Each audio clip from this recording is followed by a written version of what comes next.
대한민국이 이렇게 황당한 나라라니까요. 이거 이렇게 황당하니까 교포 2세도 아마 한국말이나 제대로 하실지 모르겠는데 미국에서 태어난 교포 2세도 똑같은 짓을 하는 거 아니에요. 1년 후에 트럼프 저거 정신병자 또라이. 만나본 적도 없으면서 의사면허 갖고 진찰도 안 해보고 어쩌면 이렇게 태평양을 건너뛰고 한국에서 이런 일과 똑같은 일이 미국에서 일어나냐고. 여기선 순종 한국인이 있고 거기선 순종 한국 교포 2세가 있고. 끔찍한 민족 아니에요 이거? 끔찍한 민족 아니에요? 똑같은 케이스잖아요. 두 개가. 제가 그냥 더 욕을 하기 싫어서 헛똑똑이라 그러는데 실제로는 끔찍한 것들이에요. 끔찍한 것들이에요. 의사가 아니야. 의사가 아니라 시뻘겋게 다른 낙인을 들고 다니면서 이마에다가 퍽 찍고 이마에다 퍽 찍고 이건 또라이 퍽 찍고 이건 악령 들린 년 퍽 찍고 그러면서 맞박에는 나 독실 기독교 또 하나 맞박에 두른 건 나 능력 있는 정신과 의사. 인생들 그렇게 살지 마십시오. 어차피 한 인생밖에 없는 건데 그렇게 산다고 인생이 좋게 됩니까? 자, 이렇게 황당한 그 일이 벌어지더라도 미중전쟁은 멈추지 않고요. 자유혁명 역시 멈추지 않습니다. 중앙일보 기자가 그렇게 비웃어도 홍콩의 자유민주주의 혁명 물결은 계속될 거고요. 조선일보 기자가 그렇게 부분적 진실로 대한민국 사람을 개돼지로 만들어도 미국인들은 중국에 꽉 걸려있는 월마트 등 600개 기업에 대해서 코웃음도 안 칠 것이며 조선일보 기자가 화웨이가 OS 낸다고 그렇게 부분적 진실로 우리 대한민국 국민을 개돼지로 만들어도 화웨이는 삼류 찐따 회사로 추락하거나 문을 닫게 될 겁니다. 자, 해리 해리슨이 바로 한마디로 그냥 딱 찍어서 말하잖아요. 한국 정부가 화웨이 장비에 대해서 국방에 대한 위협이 안 된다라고 말했지만 나는 동의하지 않는다. 이게 제가 생활 탈출에서도 얘기했지만 5G쯤 되면 굉장히 고품질의 초고속 통신인데다가 요새 무기 체계가 이 고품질 초고속 통신을 전제로 하는 무기 체계이기 때문에 군 통신이 어느 구간에서 민간 루트를 타게 돼요. 그런데 어떻게 화웨이 장비가 위협이 안 된다고 청와대가 얘기를 할 수 있으며 한국 정부가 얘기할 수 있으며 이것도 나중에 또 말 좀 바꿨어요. 위협이 지금 현재에서 위협이 별로 없다는 거고 앞으로 유심히 지켜보겠다는 뜻이라고. 어쨌거나 거기에 대해서 11일 날 해리 해리슨이 워싱턴에서 기자회견하면서 그냥 정면으로 반박을 해버렸어요. 엉터리 같은 소리 하지 마라 이거지. 너희 지금 이게 무슨 게임인지는 알고 하냐. LGU 플러스 특히 전임 회장 이상철 씨 정보통신부 장관까지 지낸 분 LGU 플러스인가 아무튼 LG 그쪽의 장비를 화웨이로 채택하도록 만드는데 1등 공신을 세운 회장 이런 분들 지금 반성하시고 화웨이 장비 빼시고 삼성이나 노키아나 에릭슨 장비로 바꾸세요. 조금 있으면 LG 쓰지 말자. 화웨이 주구, 화웨이 개, LG 쓰지 말자. 이 국민운동 벌어질 가능성이 있습니다. 잘 들어두십시오. 화웨이 개, LG 쓰지 말자. 아주 섹시한 운동 아니에요? 자, 이렇게 돼서 여기서 무슨 일이 벌어지든 갈 대로 가는 거예요, 판은. 지금 이게 그 버숄프 함이 와 있었죠. 미국 해안경비군. 그러니까 US 코스트 가드, 코스탈 가드. 그 미국의 5군 체제 중에 하나죠. 육해, 공, 해병, 해안경비군. 그래서 5군 체제 중에 하나인데 거기 와가지고 이제 환적 감시했었죠. 버숄프 함이. 지난 1월부터 와 있었나? 그게 이제 요번에 가고 스트래튼 함이 다시 와요. 그러니까 임무교대하는 게 두 함정 사이에. 이제 가서 이제 군인들도 고향집에 가고 그래야 되니까. 우리가 이 해안경비군 함이 왜 오냐고요. 이게 미국 서부 해안 해야지 왜 한국까지 오냐고 태평양 건너서. 여기까지가 미국 서부 해안이라는 거예요. 말하자면 상징적으로. 근데 여기 해안경비정이 그냥 해안경비정이 아니에요. 첨단 장비를 갖추고 있습니다. 예를 들어서 제 지금 얼굴 화면 위에 나오는 저 뭐 네모나게 뭐가 불룩불룩한 거, 저거는 전자전 장비예요. 전자전이 뭐냐? 상대방 레이더 교란시키고요. 상대방 미사일 교란시키는 그런 첨단 전쟁 장비예요. 그 다음에 또 이 함정에는 뭐가 있냐? 저기 그 가운데 있는 사진, 저게 보잉사에서 만든 저기 저공 드론이라고요. 저공 전찰 드론이에요. 그러니까 저거 2대나 갖고 있어요. 그 함정 딱 띄워놓고 드론 띄워가지고 쫙 보고 있는 거예요. 그리고 8월부터는 함정이 저기 더 취역하거든요. 킴벌호하고 미젯호예요. 이게 둘 다 하와이 호놀룰루를 거점으로 활동하는데, 하와이 호놀룰루를 거점으로 활동한다는 얘기는 뭐냐면 하시라도 한반도 인근 수역으로 온다는 얘기죠.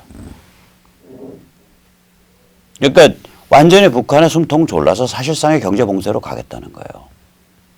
이렇게 가고 있는 거예요, 지금 상태가. 호주도 마찬가지죠. 13일 어저께 앞으로도 호주가 굉장히 열심히 이 환적 감시 활동을 해왔어요. 저 오른쪽 비행기 저게 P8 포세이돈이라는 초객이에요. 해상 초객인데 저거를 또 하나는 좀 모델이 달라요. 저런 해상 초계기를 2대나 집어넣고, 그 다음에 유도미사일 호위함 HMAS 멜버른 유도미사일 호위함을 한 척을 운영을 해왔다고요. 지금까지. 엄청난 일을 했어요. 호주, 일본, 뭐 영국, 미국 이게 다 힘을 합쳐가지고 지금 했잖아요. 한국만 이상한 짓 했지. 그래서 이거 앞으로 호주도 더 열심히 하겠다. 그래서 호주는 뭐라고 발표를 했냐, 엊그저께. 환적을 더욱더 힘들고 비용이 많이 들게 만들겠다. 그러니까 이제 그 맥시멈 프레셔, 이 목줄르기가, 맥시멈 프레셔가 한편으로는 군사적으로 압박을 가하고, 다른 한편으로는 이제 뭐라 그럴까요? 거의 해상 공세식으로 가는 건데, 이 양쪽으로 해서 이제 딱 이게 김정은 선수가 이렇게 고민이 많을 수밖에 없죠. 계속 가는 겁니다. 이렇게 조선일보가 뭐라 그러든, 중앙일보가 뭐라 그러든, 문재인이 뭐라고 하든 계속 가는 거예요. 이 와중에 미 하원은 이게 몇 년 전, 50년 전에 잡혀갔던 배 푸에블로 내놔.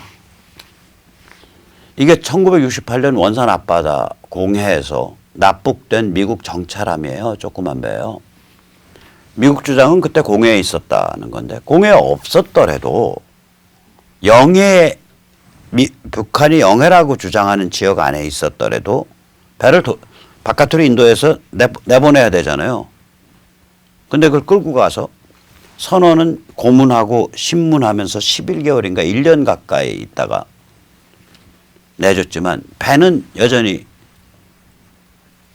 붙잡아서, 지금 저 배가 어디 있냐, 평양 보통강변에 저렇게 전시되어 있다고요. 저게 지금 전시되어 있는 거예요. 이 사건은 원래 월남전과 관계가 있는 사건입니다. 월남전 때 북한이 이제 국제적인 반미 전선에서 역할을 하겠다고 결심을 하고, 미국에 대해서는 푸에블로호 납북 사건을 일으켰고요.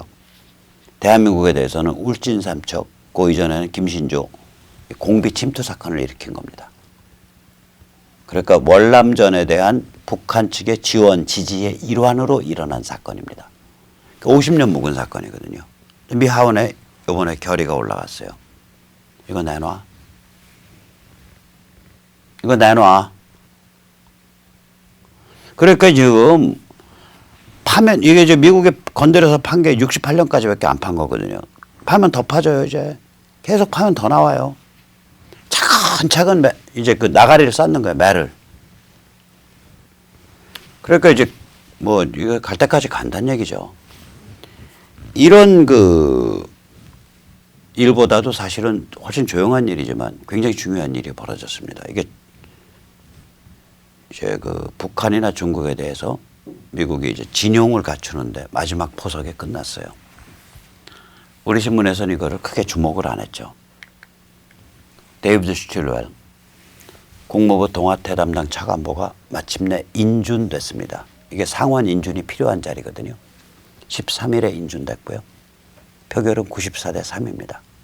뭐 거의 압도적으로 인준됐다는 얘기죠. 이 자리는 1964년 이전에는 이 자리는 이제 그 파리스트 극동 담당 차관보라고 불리던 자리고요. 1964년 이후에는 이 자리는 동아태 담당 차관보라고 불린 자리입니다. 1949년부터 이 자리에 군사정보 전문가가 임명된 경우는 처음입니다. 데이비드 슐웰은 공군 준장이었죠. 그제까지. 이 사람은 중국어, 한국어 일어를 다 할 줄 알고요. 중국어와 한국어는 아주 능통한 사람입니다.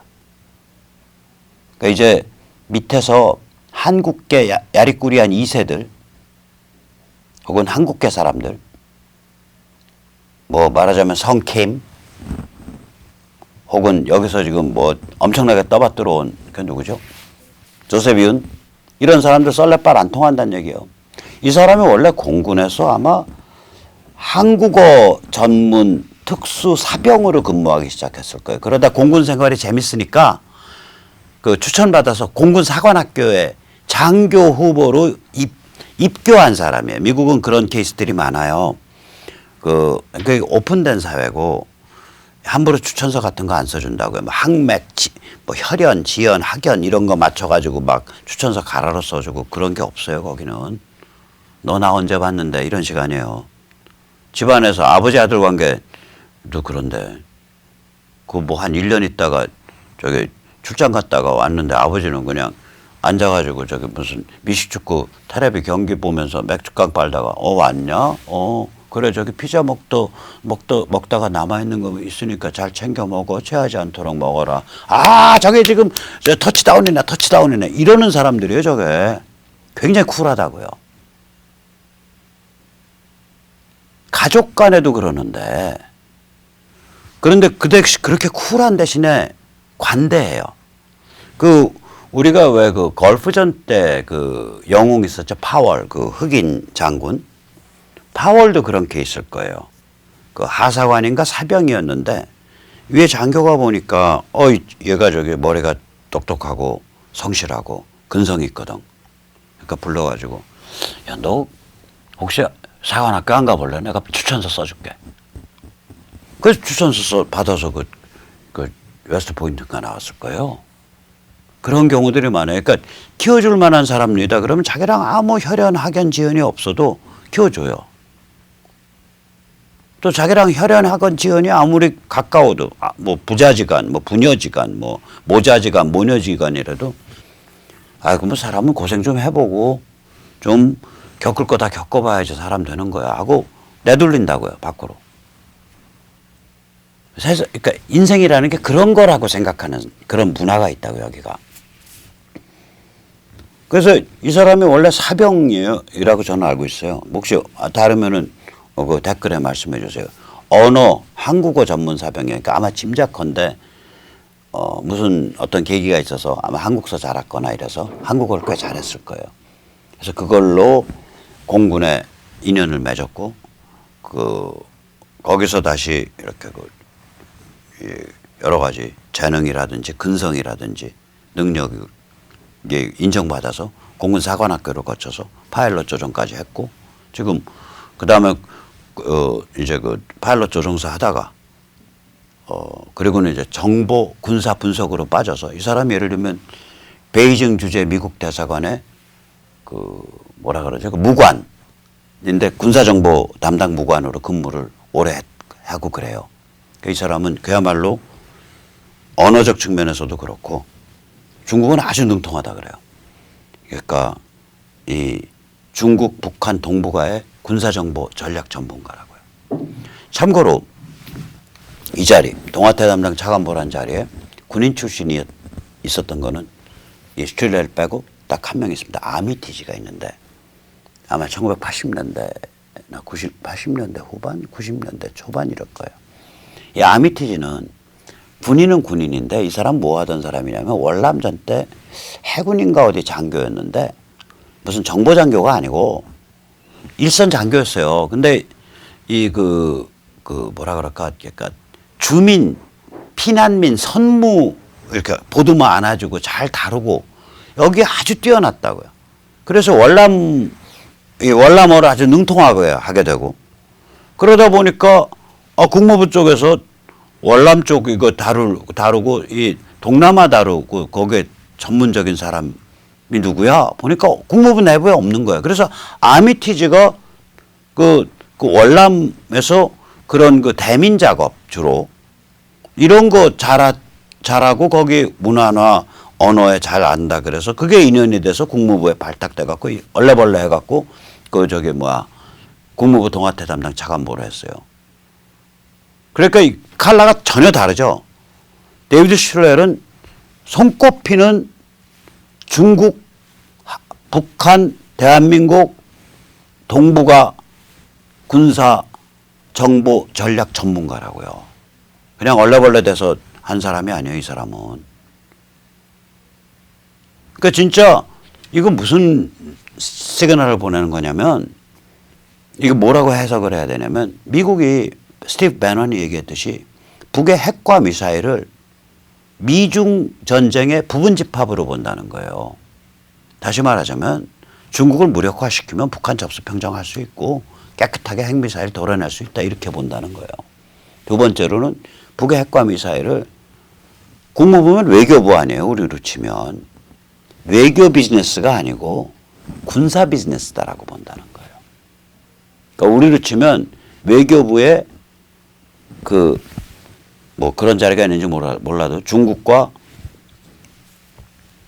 북한과 한반도에 관한 정책을 결정하는 자리에 바로 엊그제까지 군인, 그것도 정보계통, 그것도 그냥 정보가 아니라 군사 전략 정보 계통의 사람을 베스트를 갖다가 딱 앉힌 거라고요.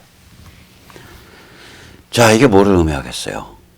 가고 있는 거예요. 계속 시계는 째깍 돌아가고 있는 겁니다. 그래서 정말 고나는데 제가 조선일보를 패고 중앙일보를 패고 동아일보를 패고 무슨 김무성을 패고 유승민을 패고 다 패봐야 제가 엊그저께 같이 일하는 동지들하고 모여서 야, 나를 적으로 생각할 만한 진영이나 사람들의 이름을 적어보자 그랬더니 노트로 한 페이지 나오더라고. 노트로 한 페이지 나와. 인생 제가 얻는 게 뭐가 있겠어요. 안 패고 싶거든요. 그렇게 내가 저렇게 표독스럽게 박근혜를 어떻게 밟았어. 그렇게 굉장히 비판을 했던 이현주나 김순덕은 대한민국 조중동 역사상 처음으로 중국을 전체주의 독재라고 불렀잖아요. 제가 기억하면 조중동은 북한도 전체주의라고 안 불렀어요. 느닷없이 중국을 전체주의 독재라고 불렀잖아요. 그러다 이현주는 느닷없이 튀어나와서 홍콩 사람들의 저항을 자유민주주의 이름으로 지지합니다. 그런 훌륭한 일 하니까 제가 평소에 엄청 공격해왔지만 비난하고 당신들도 엄청난 일 했다. 인정할게. 이제 몇 걸음만 더 나와봐. 그렇게 얘기하잖아요. 그래서 저는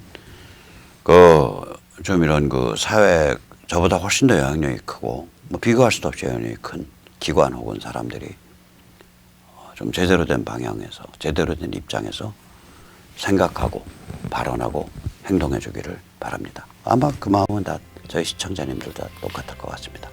자, 그럼 오늘 여기까지 모시겠습니다.